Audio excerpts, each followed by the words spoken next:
नमस्कार दोस्तों, आज हम अपने वीडियो में बात करने जा रहे हैं the overall working of fertilizer subsidy. आपको पता है भारत सरकार के द्वारा कई प्रकार के सब्सिडीज दिए जाते हैं, जैसे कि फूड सब्सिडी हो गया। उसी प्रकार से यहाँ पर जो किसान है उसका एक सबसे बड़ा जो कॉस्ट आता है, इनपुट कॉस्ट आता है, वो जाता है फर्टिलाइजर में। तो यहाँ पर भारत सरकार चाहती है कि फर्टिलाइजर काफी सस्ते दाम पर मिल सके किसानों को, ताकि उसका जो इनपुट कॉस्ट है वो थोड़ा सा कम हो सके। इसी को देखते हुए यहाँ पर फर्टिलाइजर पर काफी बड़ी मात्रा पर सब्सिडी दी जाती है, जो कि मैं आपको इस वीडियो में बताऊंगा। लेकिन पिछले कुछ समय पे यहाँ पर यह देखने को मिला है कि जो फर्टिलाइजर है उसका डाइवर्जन किया जाता है, जिसकी वजह से एक्चुअल में जिसको बेनिफिट होना चाहिए और जो सरकार का सब्सिडी का कॉस्ट आना चाहिए वो काफी ज्यादा बढ़ जाता है। तो मैं आपको इस वीडियो में पूरा एक्सप्लेन करूंगा कि आखिरकार ये वर्किंग कैसे होता है फर्टिलाइजर सब्सिडी का, और कहां पर डाइवर्जन होता है, किस तरह से इसको रोका जा सकता है। तो चलिए आगे बढ़ते हैं। मैं हूं अंकित अग्रवाल और अपडेट के लिए आप मुझे फॉलो कर सकते हैं इंस्टाग्राम, फेसबुक और ट्विटर पर। मेरे लेक्चर की हर पीडीएफ आपको फेसबुक पर तो मिलेगी, प्लस साथ में आप मेरा टेलीग्राम चैनल ज्वाइन कर सकते हैं by searching Ankit Agarwal official.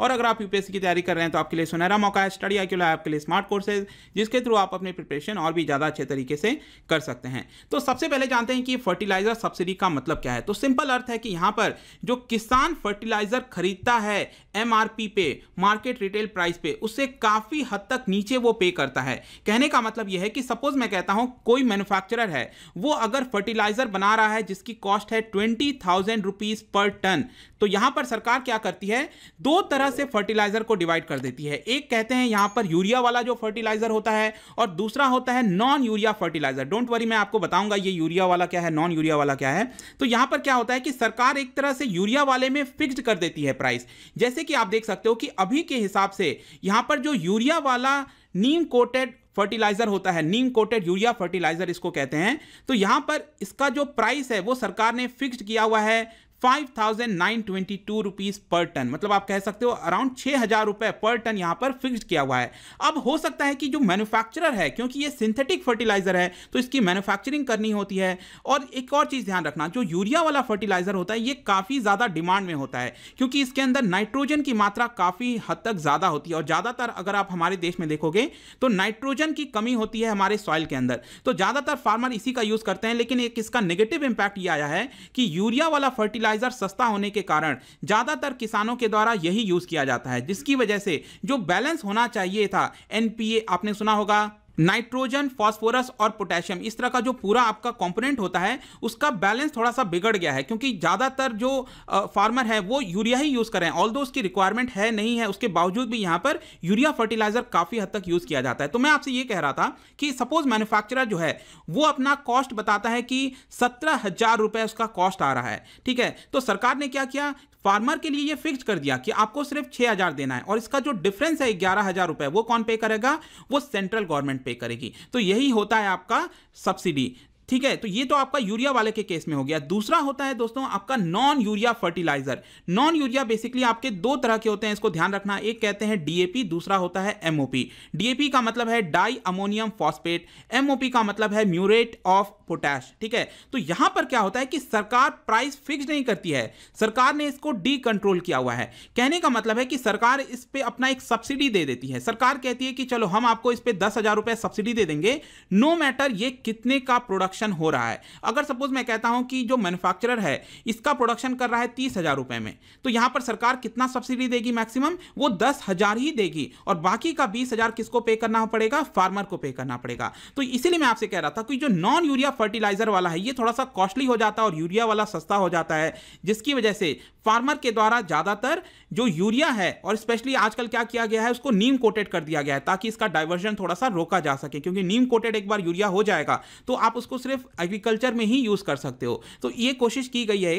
तो आई होप कि आपको दोनों में डिफरेंस समझ में आ गया होगा, सब्सिडी क्या होता है, किस तरह से यहां पर सरकार के द्वारा जो सब्सिडी है वो फिक्स किया जाता है। जैसे कि आप देख सकते हो DAP के केस में यहां पर सरकार जो है मैक्सिमम 10,000 रुपए सब्सिडी पे करती है पर टन, और MOP के केस में 6,000 रुपए सब्सिडी पे करती है। अब नो मैटर यहां पर कितने का मैन्युफैक्चरिंग होता है, इतना ही यहां पर सब्सिडी दिया जाएगा। लेकिन यूरिया के केस में इसको फिक्स्ड कर दिया गया है, जो फार्मर के लिए कॉस्ट है वो फिक्स्ड कर दिया गया है। अब यहां पर बात आती है कि ये पूरा सब्सिडी किसके पास जाता है, किस तरह से जाता है। तो अभी तक क्या होता था, 2018 के पहले देखोगे जब ये डायरेक्ट बेनिफिट ट्रांसफर नहीं आया था, उसके पहले क्या होता था कि डायरेक्टली यहां पर जो फर्टिलाइजर कंपनी है उनके खाते में ये पैसा चला जाता था, और और किस बेसिस पर जाता था।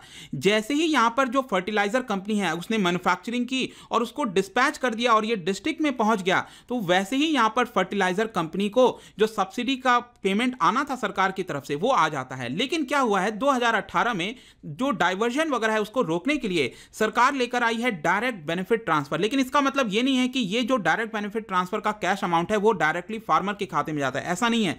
अब समझो ये वर्क कैसे करता है। यहां पर अब क्या हुआ है कि जो फर्टिलाइजर कंपनी है उसके पास पेमेंट सरकार का तभी आएगा जब एक्चुअल में उसका सेल होगा रिटेल में, ठीक है। तो रिटेल दुकान पर जब ये फर्टिलाइजर जाता है और फार्मर जाकर वहां से परचेज करता है, और यहां पर क्या होता है कि फार्मर को अपना आधार कार्ड दिखाना होता है, और उसके बाद क्या होता है वहां पर रिटेलर के पास पॉइंट ऑफ सेल मशीन लगी रहती है। और देश भर में अगर आप देखोगे तो 2.3 लाख रिटेलर्स हैं और वहां पर पॉइंट ऑफ सेल मशीन लगी हुई है। और यहां पर इसको लिंक किया गया है एक पोर्टल से जिसका नाम है ई उर्वरक। तो ध्यान रखना, ई उर्वरक डायरेक्ट बेनिफिट ट्रांसफर पोर्टल क्या है, ये फर्टिलाइजर से रिलेटेड है जब परचेजिंग की जाती है। तो यहां पर फार्मर क्या करता है कि यहां से खरीदता है और ये डायरेक्टली पंच हो जाता है किधर, इस पर्टिकुलर पोर्टल में। इस पोर्टल में आ गया कि इस फार्मर ने ये इतना जो है बैग ऑफ फर्टिलाइजर खरीदा है, और उसके हिसाब से तब जाकर ये जो सब्सिडी है वो भारत सरकार के खाते में से कहां जाती है, फर्टिलाइजर कंपनी को। पहले क्या होता था कि डायरेक्टली जैसे ही इसको ट्रांसफर किया गया फर्टिलाइजर कंपनी के द्वारा तुरंत पैसा चला जाता था। अब ऐसा नहीं होता है। अब एक्चुअल में जब वो फार्मर खरीदता है, ठीक है, तब ये चीजें की जाती हैं, वीकली बेसिस पर पेमेंट होता है। लेकिन अब सवाल यह आता है कि यह सिस्टम क्यों लाना पड़ गया। तो ऑब्वियस सी बात है, मैंने आपको बताया कि जो डाइवर्जन होता था उसको यहां पर कम करने के लिए, अभी भी ध्यान रखना डाइवर्जन रुका नहीं है, काफी बड़ी मात्रा में अभी भी डाइवर्जन होता है। और एक डाइवर्जन का सबसे बड़ा कारण यह है दोस्तों, अब आप इसको जस्ट कंपेयर करके देखिए, 2010 में अप्रैल 2010 में जितना प्राइस था यूरिया फर्टिलाइजर का, मैं स्पेशली यूरिया की बात कर रहा हूं, ये था करीब 4830।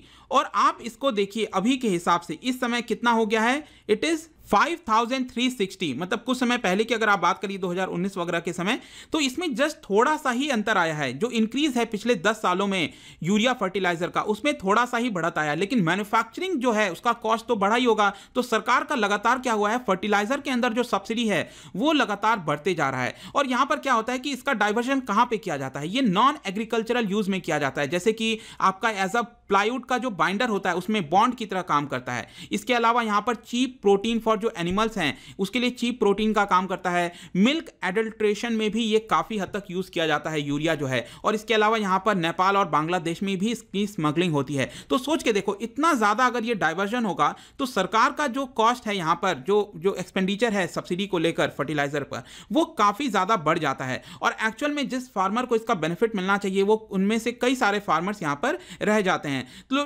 लेकिन एक चीज अच्छा हुआ है कि पहले वाले सिस्टम में यहां पर जो डाइवर्जन है वो काफी हद तक होता था, लेकिन इस वाले सिस्टम में जो डाइवर्जन है वो रिटेलर के एंड पर जाकर होता है, क्योंकि रिटेलर पर जब एक्चुअल में ये खरीदा जाएगा तब डीबीटी के थ्रू यहां पर ई उर्वरक मैंने आपको बताया उसके थ्रू पेमेंट किया जाता है। अब यहां पर एक सवाल आता है कि जो परचेजिंग है वो कौन कौन करता है फर्टिलाइजर का।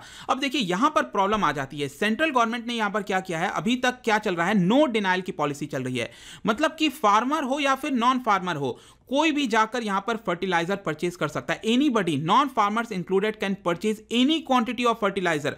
ऑल्दो यहां पर सरकार ने क्या किया है कि अगर आप एक बार में परचेज करने जा रहे हो तो मैक्सिमम 100 बैग्स जो है वो आप परचेज कर सकते हो, उससे ज्यादा नहीं कर सकते हो। लेकिन क्या है ना कि नंबर ऑफ ट्रांजैक्शंस पर लिमिट नहीं लगाई गई है। आज आपने खरीदा, कल जाकर फिर आपसे आप खरीद लो। तो इसकी वजह से क्या होता है कि कितना भी जो बैग्स ऑफ फर्टिलाइजर है वो यहां पर खरीद लिया जाता है और उसका डाइवर्शन कहीं और किया जाता है। अब इसको लेकर यहां पर प्लानिंग चल रही है सरकार के अंदर और डिस्कशन चल रहा है कि जो कैपिंग है फर्टिलाइजर बैग के ऊपर उसको लगा दिया जाए। मतलब कि एक फार्मर कितना यहां पर, एक इंडिविजुअल कितना यहां पर खरीद सकता है फर्टिलाइजर को, उसके ऊपर कैपिंग हो जाएगी। इसकी वजह से काफी हद तक हम इस डाइवर्शन को यहां पर रोक सकते हैं। अब यहां पर आप देख पाओगे कि कैपिंग किस तरह से होगी, क्योंकि ये बहुत ही सेंसिटिव मुद्दा है। यहां पर अगर आप कैपिंग लगाते हो तो अगेन काफी ज्यादा यहां पर आपको प्रोटेस्ट वगैरह देखने को मिल सकते हैं। तो इसके लिए यहां पर जहां तक ये मैंने इंडियन एक्सप्रेस से ये पूरा आर्टिकल लिया है तो वहां पर ये चीज बताया गया कि वीट और पैडी का अगर हम एग्जाम्पल लें और एक नॉर्मल जो फार्मर होता है उसको कितना आवश्यकता होती है,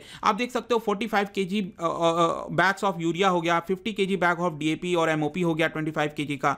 तो इतना अगर आप ओवरऑल मिला दीजिए तो 20 एकड़ फार्मर के लिए, एक फार्मर जिसके पास 20 एकड़ ऑफ लैंड है, उसको मैक्सिमम 100 बैग्स काफी सफिशिएंट होंगे इस तरह के फर्टिलाइजर के लिए। तो इस तरह की कैपिंग इस बेसिस पर लगाया जा सकता है। और आगे वे फॉरवर्ड में इस पूरे आर्टिकल में इंडियन एक्सप्रेस में यह बताया गया था कि एक समय आ चुका है, अब जाकर समय आ चुका है कि यहां पर एक तरह से हम डायरेक्टली फार्मर को सब्सिडी प्रोवाइड करें फ्लैट पर एकड़ बेसिस पर। मतलब कि जिस फार्मर के पास जितना लैंड है उस पर जितना फर्टिलाइजर यूज हो सकता है उसके हिसाब से डायरेक्टली हम फार्मर को सब्सिडी दें, रादर देन यहां पर जो ओवरऑल यूनिवर्सल सिस्टम चल रहा है जिसकी वजह से इतना बड़ा हम डाइवर्जन देखते हैं, जिसकी वजह से अगेन जो एक्सपेंडिचर है सब्सिडी का वो काफी ज्यादा राइज हो सकता है। तो ये हम वे फॉरवर्ड में जा सकते हैं। आई होप दोस्तों ये जो पूरा वीडियो था regarding working of fertilizer subsidy, यहां पर ओवरऑल पर्सपेक्टिव से मैंने आपको बताने की कोशिश की। जाने से पहले मैं आपके लिए एक क्वेश्चन लेकर आया हूं रिगार्डिंग फर्टिलाइजर कि भारत और विश्व का कंपैरिजन अगर आप देखोगे कितना कंजम्पशन होता है, कितना इंपोर्ट कराते हैं, तो इस क्वेश्चन को अगर आप सॉल्व कर दोगे तो ये काफी आसानी से चीजें आपको समझ में आ जाएंगी। इसका राइट आंसर मैं अपने इंस्टाग्राम पर तो डालूंगा ही, अगर आप इंस्टा पे नहीं हो तो आप टेलीग्राम से भी ले सकते हैं। लगातार मैं अपने स्टोरीज में इंस्टाग्राम के एमसीक्यूज डालते जा रहा हूं, वहां से आप इसको प्ले कर सकते हो। अगर आप मुझसे इकोनॉमी पढ़ना चाहते हैं, कोई कोर्स परचेज करना चाहते हैं, आप स्टडी IQ ऐप पर जा सकते हैं। आई होप कि ये वीडियो आपको पसंद आया होगा। मिलता हूं आपसे next time. Till then thank you very much, see you soon.